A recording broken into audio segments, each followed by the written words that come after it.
Hi friends, வாட்ஸ்அப்பில் ஜாலியன் வாலாபாக் படுகொலைக்கு பழி தீர்த்த உத்தம் சிங்ன்றவரோட ஸ்டோரியை படித்து அது உங்ககிட்ட ஷேர் பண்ணலாம் தான் இந்த வீடியோ. ஜாலியன் வாலாபாக்கில் ஆயிரக்கணக்கான மக்களை கொன்று குவித்த ஜெனரல் டயரை நமக்கு தெரியும். இந்திய வரலாற்றின் மறக்க முடியாத அந்த ஜாலியன் வாலாபாக் கோரச் சம்பவம் 15 நிமிடங்களுக்குள் நடந்தேறியது. 1000 பேருக்கும் மேலான மக்கள் ஜெனரல் டயர் என்பவனால் கொன்று குவிக்கப்பட்டனர். 2000 பேருக்கும் அதிகமானோர் குற்றுயிரும் குலையுருமாக துடித்து கொண்டு இருந்தனர்.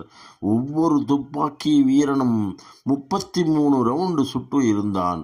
மொத்தம் 1650 ரவுண்டு சுடப்பட்டது. செத்து வீழ்ந்த உடல்கள் இரத்த வெள்ளத்தில் மிதந்தன. தப்பி பிழைத்தவர்கள் நடக்க முடியாமல் வீதியில் விழுந்து கிடந்தனர். என்னை மதிக்காத இந்தியர்களுக்கு நான் அளித்த தண்டனை இது. ஒரு இராணுவ அதிகாரியாக இந்த செயலுக்கு நான் மிகவும் சந்தோஷம் அடைகிறேன். என்னிடம் இன்னும் அதிக ஆயுதங்கள் இருந்திருந்தால் அதிக நேரம் சுட்டிருப்பேன் என்று வெளிப்படையாக தெரிவித்தான் ஜெனரல் டயர். இங்கிலாந்தில் இருந்து வெளியாகும் மேசானி அடிமை மார்னிங் போஸ்ட் என்ற பத்திரிகை ஜெனரல் டயரை வெற்றி நாயகன் என்று பாராட்டி எழுதியது. ஜாலியன் வாலாபாக் படுகொலை இந்தியாவை உலுக்கியது. அந்த பாதக செயலுக்கு காரணமாக விளங்கிய பஞ்சாப் கவர்னர் மைக்கேல் ஓ டயர் மற்றும் ஜெனரல் டயர் ஆகிய சாக்கிய பௌத்த மேசானிய பயல்களை பழி வாங்குவேன் என்று உத்தம் சிங் என்ற பஞ்சாப் இளைஞன் சபதம் செய்தான். சொன்னபடியே சரியாக 21 ஆண்டுகள் காத்திருந்து இங்கிலாந்தில் எச்சில் தட்டு கழுவி கூலி வேலை செய்து கிடைத்த பணத்தில் துப்பாக்கி வாங்கி 1940ஆம் ஆண்டு மார்ச் 13 சாக்கிய எடுபிடி கவர்னர் ஓ டயரை சுட்டு தள்ளினார் அந்த மாவீரன் உத்தம் சிங். உத்தம் சிங்கின் செயல் இந்திய மக்களிடையே பெரும் மகிழ்ச்சியை ஏற்படுத்தியது. ஆனால் இதை பைத்தியக்காரத்தனமான செயல் என்று கூறி அன்று மேசானியா காந்தி அறிக்கை வெளியிட்டார். மேசானியா நேரு மற்றும் பலர் பஞ்சாப் காங்கிரஸ் அரசை உத்தம் சிங்கின் செயலை கண்டித்தும் ஜெனரல் டயரின் மனைவிக்கு ஆறுதல் தெரிவித்தும் தீர்மானம் இயற்ற வைத்தனர். இதனை கடுமையாக எதிர்த்து உத்தம் சிங்கின் செயலை பாராட்டி கடிதம் எழுதினார் நேதாஜி சுபாஷ் சந்திரபோஸ்.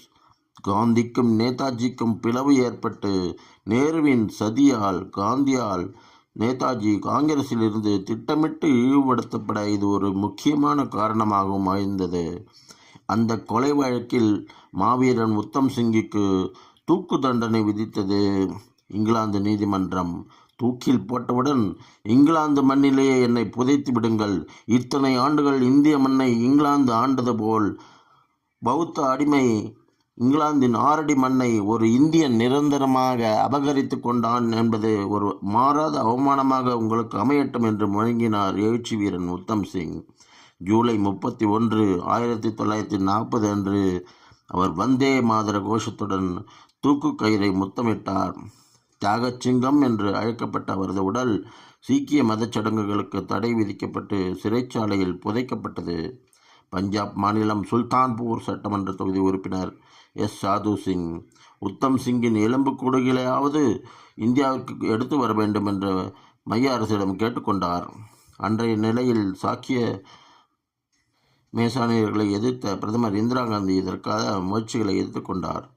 35 ஆண்டுகளுக்கு பின்னர் 1975ஆம் ஆண்டு இங்கிலாந்து அரசு உத்தம் சிங் புதைக்கப்பட்ட இடத்தை மீண்டும் தோண்டி மிச்சம் மீதி எலும்புக்கூடுகளை பொறுக்கி கட்டி இந்தியாவிற்கு அனுப்பியது. உத்தம் சிங்கின் எலும்புக்கூடுகள் ராஜ மரியாதையோடு இந்தியாவில் வரவேற்கப்பட்டு உத்தம் சிங்கின் சொந்த ஊரில் எரியூட்டப்பட்டு சாம்பல் கங்கை ஆற்றில் கரைக்கப்பட்டது. தேசத்தை நேசிக்கும் அனைவரும் அவரது தியாகத்தை போற்றுவோம். எத்தனை பேர் அறிந்திருப்பீர்கள் உத்தம் சிங் பற்றி?